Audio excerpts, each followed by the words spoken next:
Hello, Livers. It's Jason Love with Jason Loves Life. Today we have a special guest. It's pronounced special. The infamous Leah Love.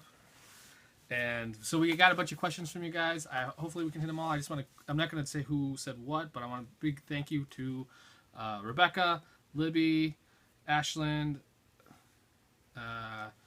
Mariski 22. I don't know if that's your last name or first name. And our friend Jim Carrey, the one who runs the Jim Carrey Online channel. I assume his name's not Jim Carrey, that he just has videos of Jim Carrey. So we want to thank you guys for sending in your questions. Let's go ahead. A lot of these are going to be ABA heavy, so we're going to those we'll get to in a minute. So we're going to start off with: do you feel traits or symptoms in Frumkin's autism have added since the diagnosis, or are they just the same, or are they getting better? They're the same, but he has different ways of dealing with them now. Yeah, I would say that they're the same. I think they're more noticeable now because, especially with his language, I can't tell if this is something where him being around other kids, I've noticed it more, where how behind he is. But also when you're young, the expectation's lower. So like him babbling was sort of like, well, it could just be that he's late. But at this point, it's like, oh yeah, he's definitely. Well, now that the denial is over. Yeah, but I think it's one of those things where you can rationalize. You're just like, and even some of his other behaviors I think are more pronounced because I think we can just get away with more when you're a toddler because there's sort of like this expectation of like, oh, he's just playing or he's just doing this, and so now, or even just interacting with other kids when you're a toddler, there's not really that expectation of like playing because that's not. Toddlers don't usually play together. They're kind of like, playing next to each other. Mm-hmm. So when you play next to other toddlers, it was like, oh, that's normal. But now it's like, oh. So that's a long answer to a short question.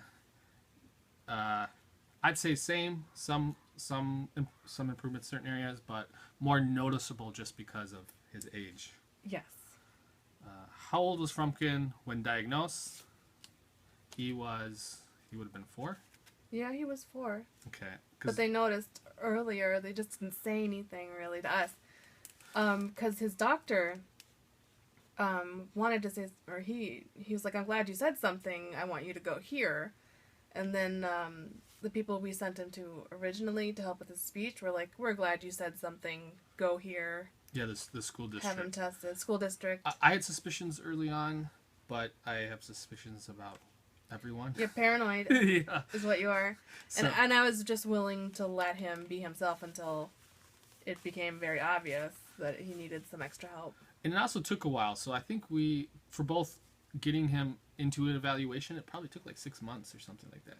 It did take a little while to get him in because, yeah. And then it took a long time to get the actual ABA therapy because he was diagnosed in November and he's only been ABA for a few months. So it feels like more than just a few months. I think we're on 3. No. 3 or 4. Really? Yeah. We'll confirm that, but it did take a while. Either way, it took a while to get it set up. To get it set up because they had to find people, and they're still finding people. Yeah, and even that, actually, I remember when I talked to them, they were like, well, basically, they were waiting for another, basically a child to graduate out so that they would have a team together. So all that takes time. So that's why I say earlier is better for all that stuff because you think, oh, I got him evaluated at 4, but then it's like 6 months later, you might not get it till then. So he also asked about their real names. Oh.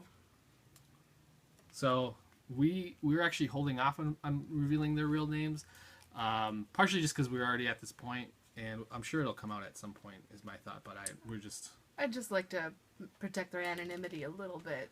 Actually, the names we gave them, Frumkin and Pumpkin, were actually just cutesy things I had no idea that they'd be on the internet.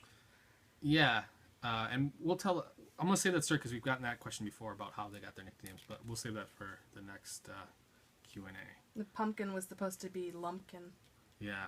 We'll So, next question: do you stay at home with the kids, or does Leah?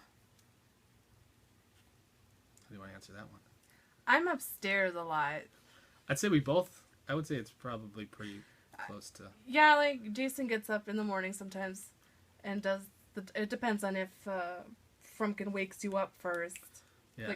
I'm supposed to be point on the child rearing Yeah. So Leah works part-time, and then I work.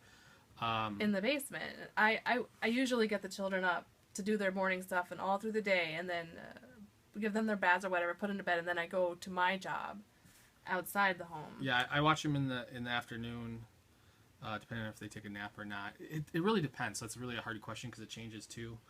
I am the one who normally does their little needs, but if I need something, he steps in. Yeah, and yeah, I guess that's I don't have to beg him to change butts. it is. Yeah, I would say both of us, but Leah does more. Does more of the Day to day. yeah breakfast and lunch and dinner kind of stuff. How much time is Frumpkin in ABA per week? And part of that was, does he go to school? He's on summer break now. Yeah. So and he needs that time freed up because he is so tired most of the time when he was doing school and ABA, and it can be like upwards of 40 hours. Well, several of the therapists can be at the house at the same time, so hours stacked upon hours, but generally it's like 40 hours. Yeah, so if they count, because they want to have 40 hours per week, is they recommend.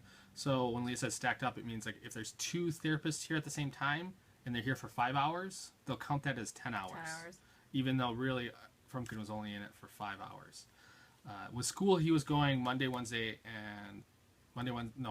and Wednesday. Although therapists are never, well, I guess they're not really all together at once. It's usually just one person, unless they're having like a review, in which case we can have up to 4 people in our living room. So then there's okay. So Monday, Tuesday, and Wednesday he'd have school in the morning, and then he'd have ABA from usually like 12:30 or 1 until normally like 5. Well, 6. Well, and so it was a while for 5 until 5, and then sometimes it'll go as late as 7. And then and when they say 40 hours or even like 30 hours, normally it is just one person, but Frumpkin doesn't have. It's not like he's sitting there for 40 hours. There's breaks built in, and then there's actually like paperwork time. So like when they get here, it's usually I usually plan on 20 minutes of them sort of getting set up, and that's part of the 40 hours. And that every time there's a new, I think they prefer technician now, but every time there's a new technician, you expect 20 minutes, sometimes up to 30 minutes, and then at the end, 20 minutes to 30 minutes. So like today, we met at the park, and it was an hour and a half session, but he was only really with the therapist for an hour. Because she has to do the books and did you have to sign off on the timesheets? Yeah, I signed up on the timesheets. And you have to sign off on the timesheets at the end of the week. Hopefully that helps. It is a little complicated because I know the person who asked this is starting, so they actually asked as well, why do they write notes for 10 minutes at the end? And they do that. Yeah, they do that in the house. It can be a little bit annoying because it's kind of like having a guest that is kind of like doing her own thing or doing their own thing. I'm actually better with them than I am with a person I'd invited because I know they have something to do and I'm not expected to entertain them. They're writing the notes while it's fresh in their minds, which I like. Yeah, and they keep all the paperwork and all the stuff at the house, so it just makes it a little bit easier for them. And again, at the park, we went to the park. It was supposed to be an hour and a half an hour of that. So I like it, and I kind of like it even just the fact that it, like 40 hours a week would be way too much. So the fact that it is broken up, I actually like that. I think her worry was just that she'd like to be with just the family instead of having somebody sitting around. But we haven't had any problems because we like all of our. So if you had someone you didn't like, I could see it being annoying. But they're kind of just doing their own thing, and then so usually I'll tell them like, hey, feel free to take off. Because usually they'll come and say goodbye because it's that kind of awkward thing. But so I'm now starting to say, goodbye. Feel free to let yourself out, and if I'm going to go do something here. So let's see. Does Frumpkin have a separate speech therapist from ABA, or does ABA do that as well? They all do the same job. So they don't do speech therapy, but I do feel like they help with the speech just because they're talking with somebody, and they do kind of like speech therapists. A lot of the stuff that they do, I would say, they're not certified speech therapists, but they kind of do some of the stuff that speech therapists do, such as if they like correcting him if he says a sentence incorrectly, or he has a hard time with pronouns, so it's like I am blah blah blah. That's true. They do reinforce proper speech patterns. And he did have a speech therapist through the school district when he went to school, so that was part of him. Yeah, no, she was doing a really good job for him too. Yeah, that would be my. I wish we could figure out a way to get one for the summer, because I feel like that was his. I feel like if we add any more people to this people stew, it'll just be way too much. I need the summer break for him. Yeah, he needs a little bit of a break, because it is more than a full-time job. I mean, the 40 hours of just a therapist and going to school, even if it's part-time. Yeah, and he was doing like 30 to 36 during school, I think, with ABA now. But now that we have another technician therapist, it'll block up to 40. I know I want to kind of go over some of the stuff, because to me that's the biggest thing. I would like to work on his speech, because it's a huge part of just being able to communicate.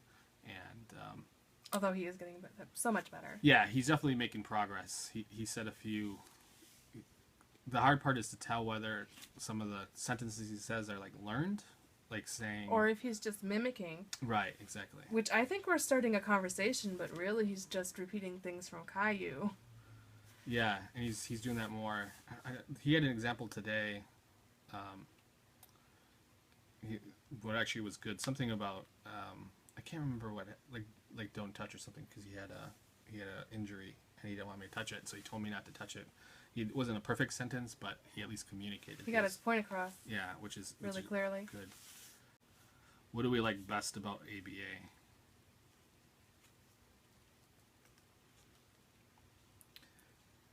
Do you have a thought on that? I don't know about best. I mean, I appreciate that there's a bunch of people who come to our house and genuinely seem to like hanging out with Frumpkin. That seem interested in his well-being. Plus, I guess that's... I think what I like about it, which also relates to the next question of which is the criticism, is that it has flexibility. So while he has this thing called table time that I think is kind of annoying to him at times, or even playing is kind of annoying, playtime's annoying, there's the flexibility of like today where we'll go to the park, or... I took them to the store the other day with his therapist. Or when he goes to the Y, sometimes we have a Y membership, so they have... He goes to the Y daycare. And the technicians have a binder that's strictly for programs to run at the YMCA with other peers, which is very cool for him. And then I get this feedback about he had a conversation with another kid his own age, which is super sweet. Yeah, and so like at the Y, instead of doing the normal table time, playtime, it's individualized for the situation. Yeah, so there's some flexibility, which is I like. So then the next question is criticism, which I'll just continue with mine. So my biggest criticism is, I'm trying to think how to word this. So, and this came from a lot of discussion with people who are against ABA therapy.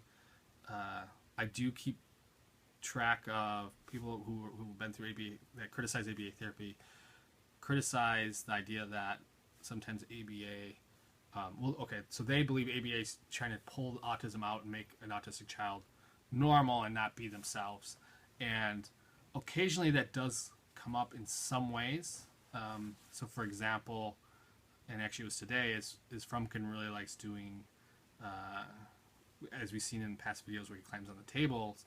And so the therapist was like, hey, I'm going to try to get him to play on the playground. And basically her reasoning was that because when there's other kids, they'll want to play on the playground. And in my mind, I was thinking, if I don't actually care if he plays with other kids, even though it's good for him, but I kind of want him to I'd rather have him do what he wants to do, because we're kind of the same way. Like neither of us really like interacting. We're almost we're just horrible introverts. Yeah. And although that's a little different. Like I call myself an introvert, I can talk to people. I don't feel like that should be something forced. So even though there wasn't kids she was forcing, I was okay with it in that situation because I know it's not constant, and I was also okay with it because he has issues with transitions, and sometimes he has to stop playing on something. So even though it was something he wanted to do, it's still good to get him and eventually we went on a walk, and that was my ultimate goal anyways, was to have us all go on a walk.